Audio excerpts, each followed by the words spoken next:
Aujourd'hui, je vais vous présenter MABS. Alors MABS, ce n'est ni mon chien, ni mon directeur de thèse, je vous rassure, c'est l'acronyme de Mycobacterium abscessus. MABS est une bactérie qui vit dans l'environnement, plus particulièrement dans l'eau. Si vous êtes une personne saine, vous n'avez rien à craindre de cette bactérie.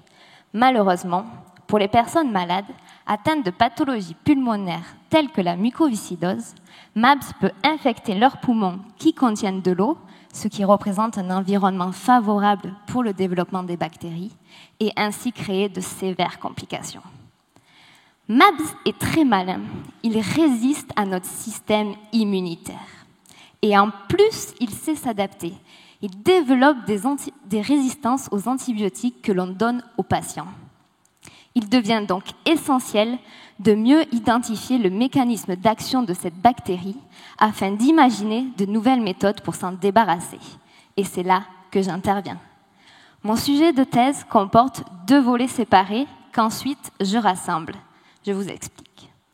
Premièrement, je fais de la culture. Je cultive des macrophages. Vous savez, les macrophages, ce sont les cellules de notre système immunitaire qui ont pour rôle de manger et digérer les bactéries qui infectent notre corps. Eh bien, je les cultive, comme un agriculteur cultiverait un champ de blé, sauf qu'au lieu d'avoir des hectares de terrain, j'ai des centimètres carrés de boîtes dans lesquelles j'ajoute des nutriments pour que les macrophages poussent et se multiplient. Deuxièmement, je possède des milliers de MABS.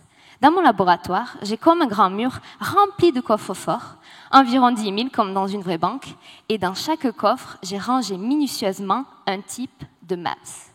Et du coup, je vais voir mon banquier et je lui dis « Bonjour, je voudrais le MABS du COS 51B6, s'il vous plaît. » Mon banquier est assez sympa, donc il me le donne.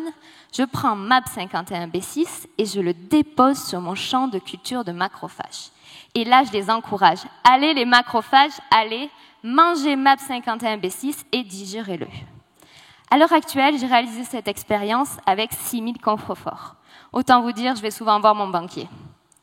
Avec ce travail de fourmi, mon objectif est d'identifier des types de MABS qui perdent le combat face aux macrophages et se font dévorer. Mon objectif est de trouver des types de MABS qui ne sont pas capables d'infecter les poumons des patients.